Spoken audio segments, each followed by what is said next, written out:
Muy buenos días. Quiero comenzar, por cierto, agradeciendo la invitación de la Cámara y de Pauta a este seminario.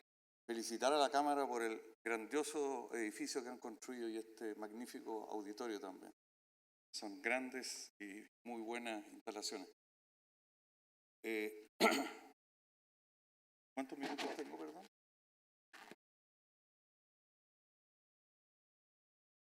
En los próximos minutos quiero referirme a 5 temas.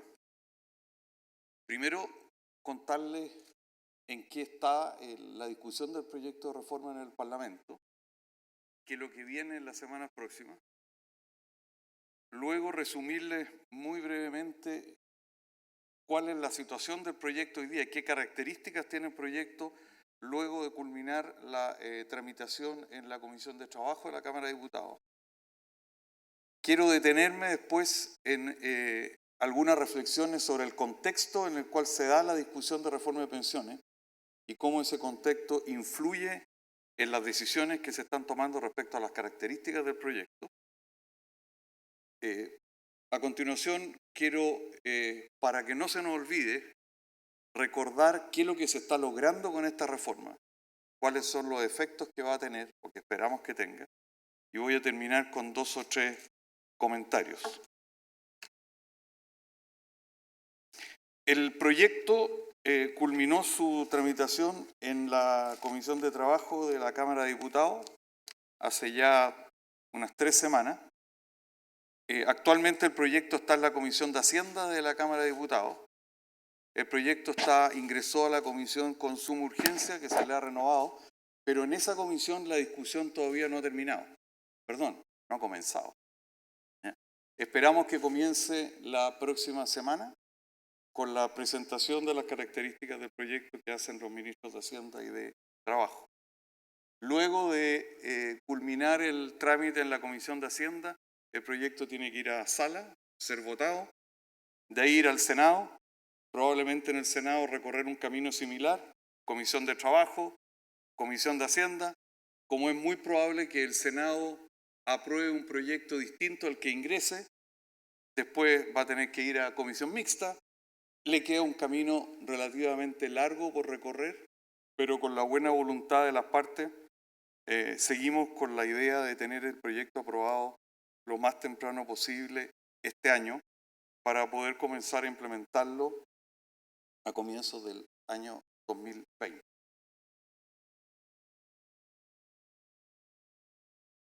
¿Cuál es el proyecto que salió de la Comisión de Trabajo de la Cámara de Diputados? ¿Qué características tiene el proyecto hoy día que ya no son las del proyecto que ingresó? Este proyecto hoy día tiene diferencias con el proyecto original, tanto como resultado de una indicación que presentó el propio gobierno durante su trámite en la Comisión de Trabajo, como por resultado de votaciones de la Comisión de Trabajo, que rechazó algunas disposiciones que tenía el proyecto original y que aprobó un par de disposiciones nuevas que no estaban en el proyecto original. Posiblemente la más relevante, hablemos primero de la indicación que el gobierno entró, que es lo que el propio gobierno decidió modificar del proyecto original. Lo más importante fue la sustitución del modelo de administración o de gestión del 4% de cotización adicional. El proyecto original, les recuerdo, contemplaba que ese 4% iba a ser administrado por entidades de giro exclusivo, que podían ser formadas por una variedad de entidades financieras y que en ausencia de una decisión del trabajador, ese 4% sería administrado por las propias AFP. El trabajador decidía por omisión que la AFP la administraran al 4% o elegía positivamente que esa administración la hicieran, como les decía, estas entidades que se llamaban administradoras de ahorro complementario para la pensión. Producto del debate legislativo y un par de circunstancias que les voy a recordar en unos minutos más, este modelo inicial fue sustituido por lo que conocemos ahora como el CAS, ¿ya? El Consejo Administrador de los Seguros Sociales.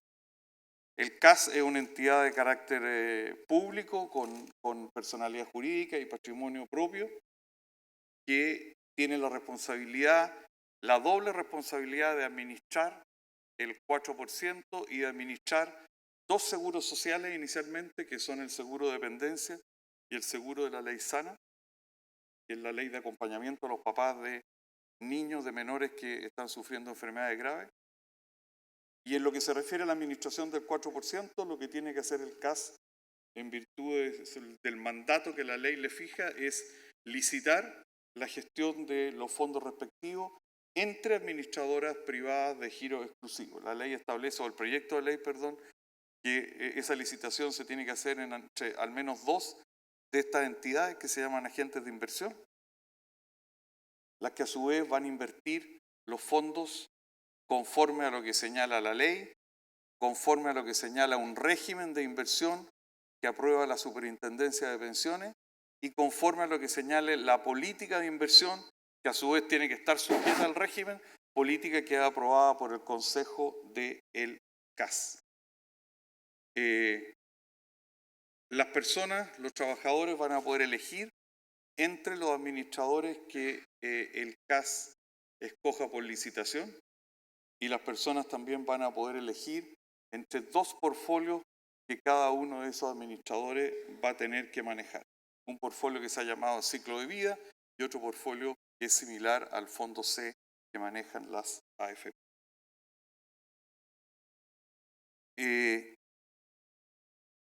Eso diría que es el cambio principal que, como les explicaba antes, introduce al proyecto original la indicación que el gobierno presentó.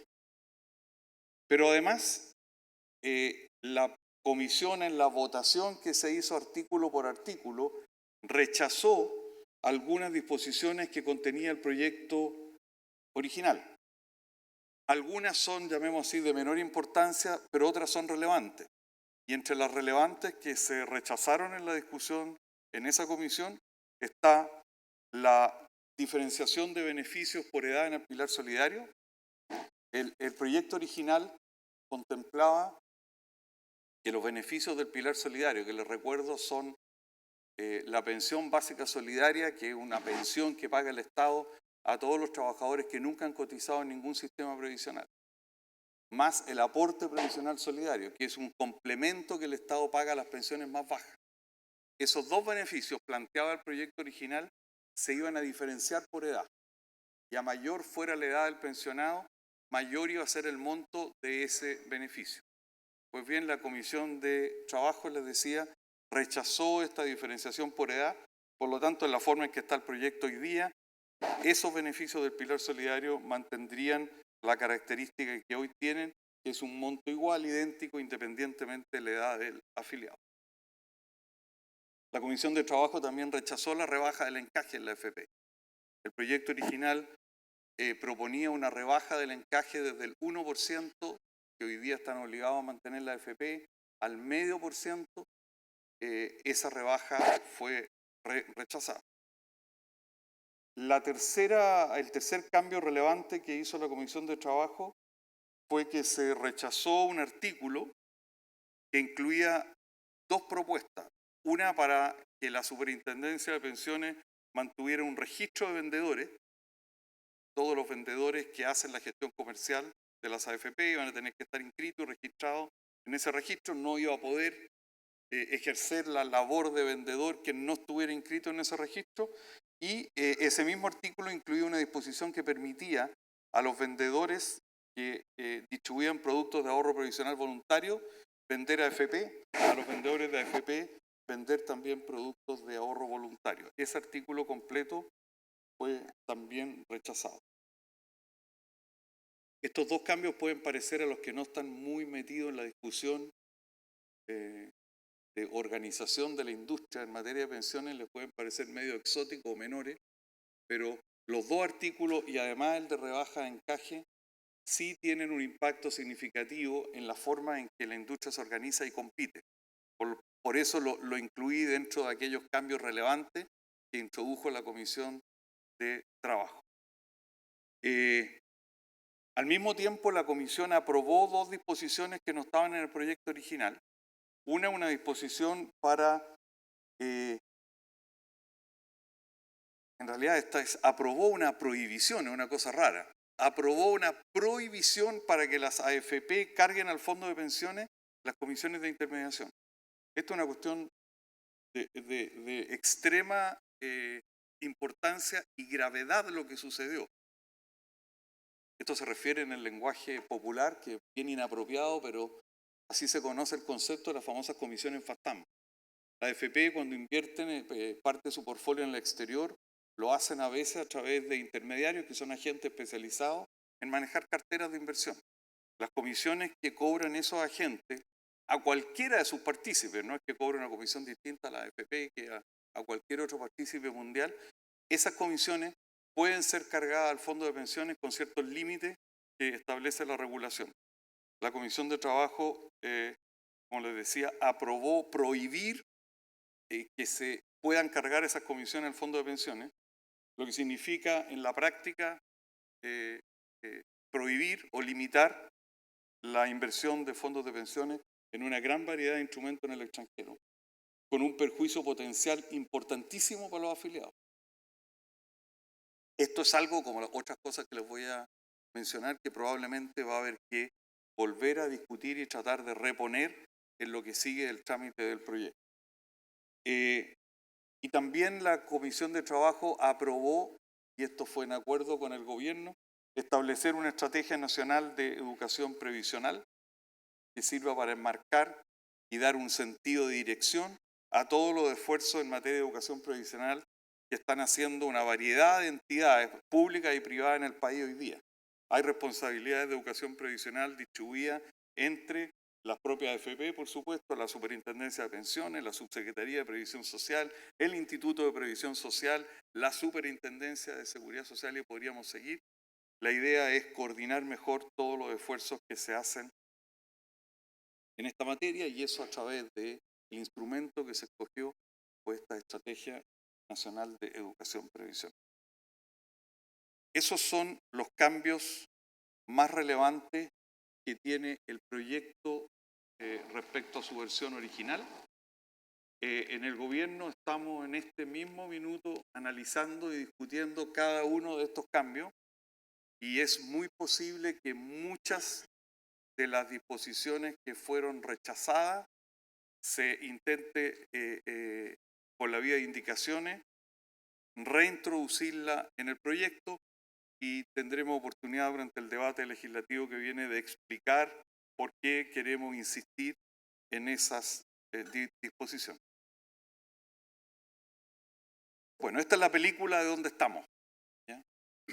Me interesaba, como les dije, dedicar, sin embargo, un poquito más de tiempo a explicar el contexto en el cual se está dando la discusión de reforma de las pensiones.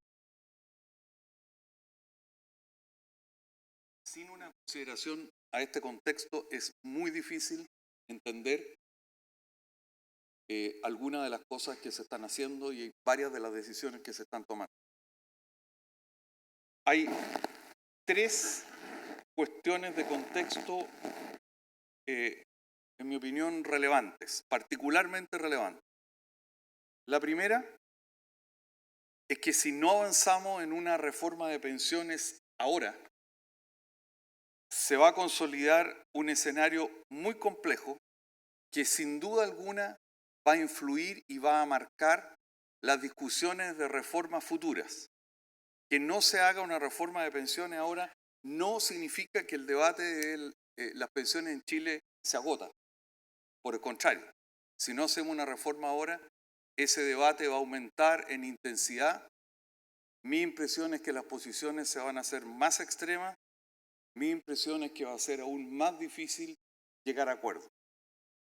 Necesitamos hacer una reforma ahora por varias razones. Primero, porque por efecto de las caídas en tasas de retorno, aumento de expectativas de vida, baja densidad de cotizaciones, las proyecciones de pensiones futuras no son buenas. Yo he contado muchísimas veces que hice el cálculo de cuál sería la pensión que recibiría mi hijo si hubiese empezado a cotizar a la misma edad que empecé a cotizar yo, cotizara durante toda la vida por las mismas rentas y con la misma periodicidad que estoy cotizando yo. Mi hijo, que el hijo podría ser de muchos de ustedes acá, va a recibir una pensión en esas condiciones de alrededor de la mitad de la pensión que recibo yo. O sea, tenemos un problema con las pensiones en curso de pago hoy día, pero el problema de pensiones que se viene hacia adelante es muchísimo más grave. Y este es un problema que afecta, por cierto, a aquellos que cotizan poco, a aquellos que no cotizan nada, pero también a los que cotizan con alguna regularidad. Necesitamos empezar por lo menos a hacer frente a ese problema ya. Este es un tema en que realmente no podemos seguir esperando porque el costo de esperar es muy alto. En segundo lugar, las expectativas de pensión que tenían los actuales pensionados y quienes se están pensionando no se están cumpliendo. Hay una brecha importante entre esas expectativas de pensión y la realidad de las pensiones. Y este tema tiene un valor, además del valor evidente o del mérito evidente, tiene un significado, lo que quería decir, político. ¿Ya?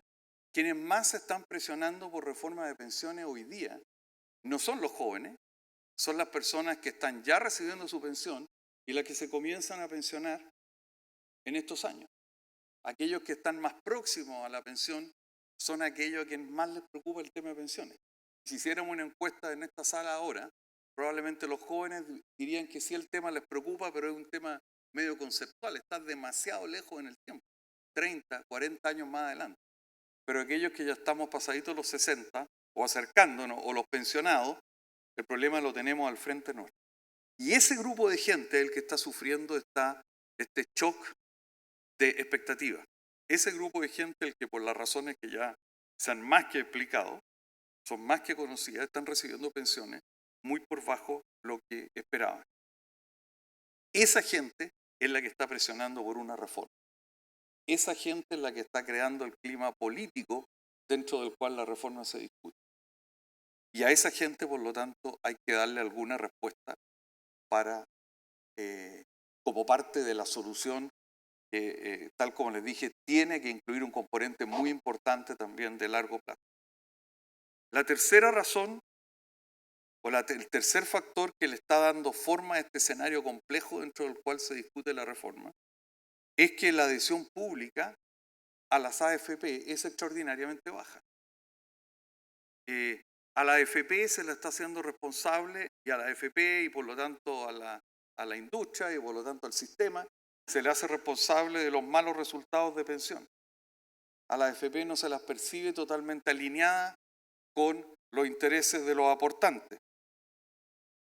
Y esto convive, y quiero llamar la atención sobre esta contradicción, o no contradicción, esto convive con otra situación que es más alentadora, y es que el mismo público que tiene una opinión crítica respecto a la AFP o al sistema, porque lo hace responsable, como decía, del mal resultado de pensiones, está mostrando una marcada adhesión a dos de los principios fundamentales del sistema. El público está mostrando primero una marcada adhesión al principio de propiedad privada de los fondos. Ese concepto, el que las cotizaciones son parte de nuestra remuneración y que como parte de nuestra remuneración su uso tiene que estar reservado a mejorar nuestras propias pensiones, está extraordinariamente presente en distintas encuestas públicas y de gobierno que se han hecho desde enero hasta la fecha. Prácticamente cada 15 días se está haciendo alguna medición, y vuelvo a decir, hay 2 o 3 encuestas públicas grandes que han mostrado los resultados. Muestran que entre un 70 y un 80% de las personas, en forma consistente en todas las encuestas, sin cambiar, manifiestan de que entienden que las cotizaciones son suyas, que las cotizaciones tienen que ser destinadas a financiar su propia pensión, y que entendiendo que es importante mejorar las pensiones de los que menos tienen, ese esfuerzo hay que hacerlo con el presupuesto público, con impuestos, no con la cotización propia. La segunda adhesión que se muestra a principios del sistema tiene que ver con la libertad de elección. Y eso quedó en evidencia además en la respuesta que se dio a la encuesta que hizo Habitat, que se publicó ayer. La gente con la misma regularidad que está diciendo que las cotizaciones le pertenecen, con la misma regularidad que está diciendo que no le gusta la gestión de la AFP o el sistema de la AFP, está diciendo que quieren elegir. ¿Ya? Por ejemplo, la gente masivamente en la respuesta está diciendo que las encuestas está respondiendo que quiere un actor estatal. Pero un porcentaje similar e incluso un poco mayor está respondiendo que junto con el actor estatal quiere la libertad de elección. La gente quiere tener la opción de ese actor estatal, pero quiere poder elegir en caso, esta interpretación mía, de que los resultados de ese actor no sean los esperados, quiere poder elegir la opción privada. Retomando el hilo entonces a esta combinación de problemas de pensiones futuras, de frustración con las pensiones que se están pagando hoy día, de fuerte crítica al sistema, se suma también, y es casi inevitable, un aumento en la intensidad de las críticas del mundo político hacia la realidad del sistema hoy día. El mundo político en esto refleja lo que se supone están pensando las personas. Y hoy día hay una demanda que viene del propio mundo político, no solo de la calle, por hacerle ajustes al sistema. Primer elemento del contexto, entonces, como les decía, ¿es necesario avanzar en la reforma ahora? ¿Es necesario avanzar en la reforma ahora porque tenemos problemas urgentes que resolver? Y además porque el clima, por las razones que les expliqué, en el cual se está dando la reforma de pensiones, solo se va a deteriorar aún más si es que no hacemos cambios luego. El segundo elemento de contexto, por cierto, es que este es un gobierno que tiene una minoría en el Parlamento. Tenemos que avanzar y no tenemos los votos necesarios en el Parlamento que vengan desde nuestra propia coalición. No existe una forma de avanzar en un proyecto de esta naturaleza si no es negociando, llegando a acuerdos. Necesitamos el 50% más 1 de los votos en la Cámara y en el Senado, y para algunas materias necesitamos, de hecho, 4/7 de los votos, más que el 50% más 1. Y esto es una cosa que parece trivial, pero que a mí me asombra cómo se olvida en el debate público, y aquí voy a respirar por la herida, en las críticas que se le hacen al proyecto de gobierno, parece que esto no existiera y que hacer una reforma fuera un acto de voluntarismo. ¿Ya? Diseñemos la reforma perfecta, que no es tan difícil de hacer porque hay un buen diagnóstico ya, y vamos con ella, ¿ya? Cerrando los ojos porque vamos a salir adelante. Lamentablemente, las cosas no son así. Como hay que negociar, uno esperaría, o uno debería, negociar dentro de ciertos límites. ¿Ya? Negociar implica sacrificar algunas cosas que uno cree que son correctas, que habría que hacer, en aras de un bien superior, que es lograr un avance hacia la solución del problema que estamos tratando de resolver. Pero eso no puede ser a cualquier costo. Y esto hace el ejercicio de negociar y de construir una política pública en la práctica, una cuestión muy compleja y difícil, porque aquí ya estamos entrando al campo de lo subjetivo.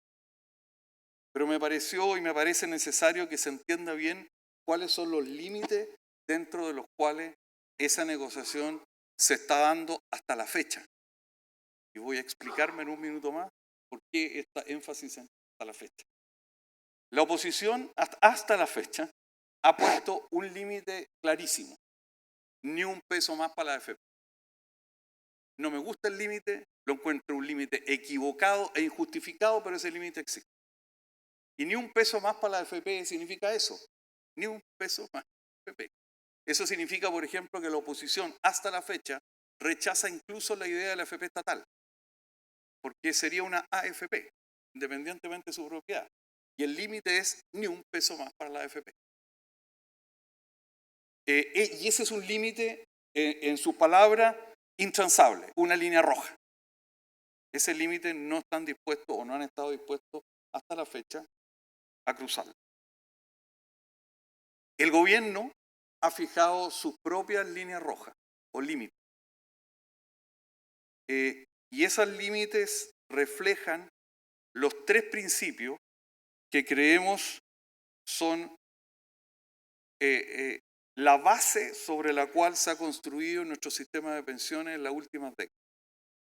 Los 3 límites son, primero, que las obligaciones de pensión tienen que estar prefondeadas con ahorro y ese ahorro tiene que estar administrado en cuentas individuales. En resumen, capitalización individual.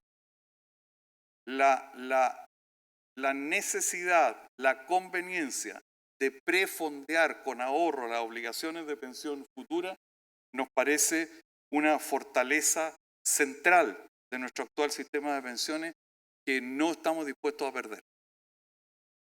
El segundo principio o límite que no estamos dispuestos a cruzar es que la gestión de ese ahorro que se acumula tiene que ser privada, principalmente privada al menos, y competitiva.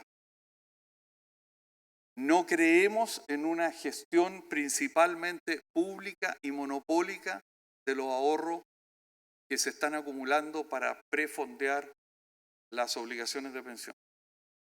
Y eso no lo creemos por una variedad de razones, incluyendo una muy práctica, pero que suele olvidarse. Nos parece mucho más sano un modelo en el cual el Estado supervisa, controla y fiscaliza a administradores que son independientes de sí mismos, a un modelo en el cual el Estado está en posición de fiscalizarse, regularse y supervisarse a sí mismo. Más aún cuando se trata de volúmenes de ahorro como los que están involucrados en un sistema de pensión. El tercer principio tiene que ver con solidaridad. Un sistema de pensiones tiene que ser solidario. Un sistema de pensiones tiene que incluir, un buen sistema de pensiones, debo decir, tiene que incluir un componente de apoyo a los más vulnerables. Y lo tiene que incluir porque un pensionado en situación de vulnerabilidad tiene una mínima capacidad de reacción en cualquier circunstancia de la vida. A un hombre joven, a un trabajador joven, a una mujer joven, un evento de la vida la golpea y la bota, y ese trabajador o trabajadora está en condiciones de levantarse, con esfuerzo, con sacrificio, pero lo va a hacer. A un pensionado de 70 años, 75 años, 80 años lo golpea un evento de la vida y no tiene ninguna capacidad de recuperación.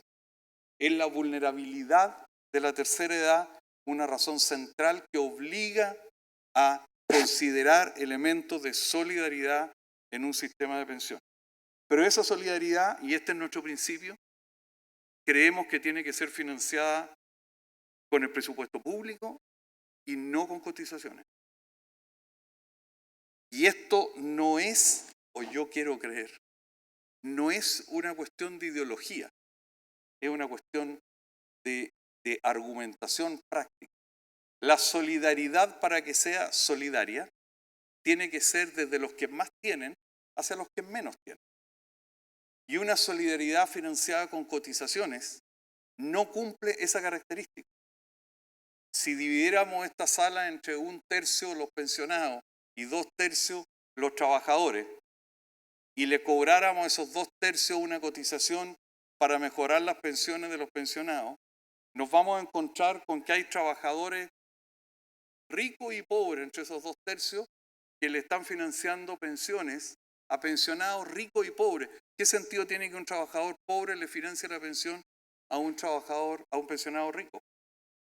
Nos vamos a encontrar con que entre los trabajadores, los de menores ingresos pagan proporcionalmente más para financiar las pensiones que los trabajadores de mayores ingresos.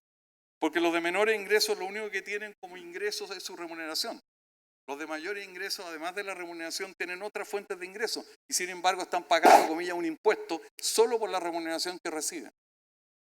Y por último, que esto es muy potente, pero curiosamente no se discute mucho, nos vamos a encontrar con que estas transferencias de los 2/3 de la sala de trabajadores hacia el 1/3 de pensionados llegan preferentemente por más tiempo, quiero decir, a los pensionados más ricos, porque son los que viven más tiempo.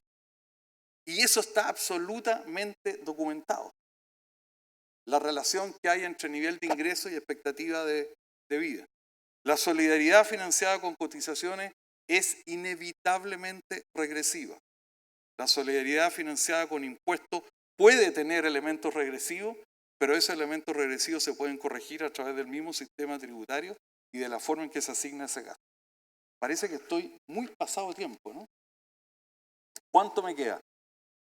1 minuto. Pero yo estoy seguro que sobre todo Cristian Rodríguez me va a regalar 10 de sus minutos, así es que voy a poder seguir. Si quieres yo hago un resumen de lo que tú vas a decir y después... Bueno, resumiendo entonces, esta reforma la estamos discutiendo en un contexto concreto y específico con estas características. Necesidad de hacer una reforma ahora, porque si no lo que nos espera puede ser bastante malo. Segundo, gobierno de minoría. Tercero, una oposición que por las razones que sea, hasta la fecha, ha mantenido ciertos límites que impedirían avanzar si no buscamos alguna solución que haga sentido dentro de esas restricciones. El cuarto tema del que les quería hablar es recordarles cuánto avanzamos con esta reforma. ¿Ya? Resumiendo, la reforma que se propone y que se estamos discutiendo es una reforma extraordinariamente ambiciosa. Yo de todas las críticas que se le han hecho al esfuerzo de reforma, hay algunas con las que puedo estar en desacuerdo, son materias de opinión. Con la que estoy en desacuerdo porque creo que es una crítica equivocada sencillamente, que no se ajusta a los hechos. Es la crítica que dice que esta es una reforma tímida. Eso es un error. ¿Ya? No hay reforma más ambiciosa que esta desde al sistema de pensiones chileno desde el año 1980 e incluyo la reforma que creó el Pilar Solidario el año 2008. De hecho, creo que una crítica distinta podría ser ¿para qué trataron de hacer tanto? ¿Por qué no hicieron una reforma un poquito más acotada que nos hubiese permitido avanzar más rápido? Y esa quizás era una alternativa. Esta es una reforma extraordinariamente ambiciosa, primero por la magnitud de los recursos involucrados, la magnitud de los recursos que se están movilizando para mejorar las pensiones. La tasa de cotización se está subiendo en un 40%, no existe reforma de pensiones en el mundo, en la historia de la reforma de pensiones en el mundo, que haya aumentado la tasa de cotización en un acto legislativo tanto como lo está haciendo esto. Es importantísimo la cantidad de recursos fiscales que se están movilizando para mejorar las pensiones. Una vez terminada la transición al presupuesto público para mejorar pensiones los más vulnerables va a haber aumentado casi 70% respecto a lo actual. Es importantísimo porque se están creando nuevos programas que mejoran pensiones para ciertos sectores que habían quedado postergados. Clase media, mujeres, pensionados dependientes funcionales severos. Es importante porque se dan incentivos potentes para postergar la edad de retiro. Es importante porque se está incentivando el pago de cotizaciones. Es importante porque se está aumentando la densidad de cotizaciones por una cantidad de instrumentos. Es importante porque estamos incentivando competencia en la industria de AFP. Es importante porque este proyecto no puede ser visto en forma aislada. Es parte de un conjunto de reformas que incluyen la ya aprobada que hizo obligatoria la cotización para los trabajadores independientes en horario y la que esperamos que el Parlamento apruebe muy pronto, que es la ley de Salacuna, que tienen impacto directo en densidad de cotizaciones en el tiempo. La reforma es importante, y termino acá también, porque sus impactos son enormes y son inmediatos contra las críticas que se le hacen. Apenas aprobada la reforma, aumentará la pensión de 1,6 millones de pensionados.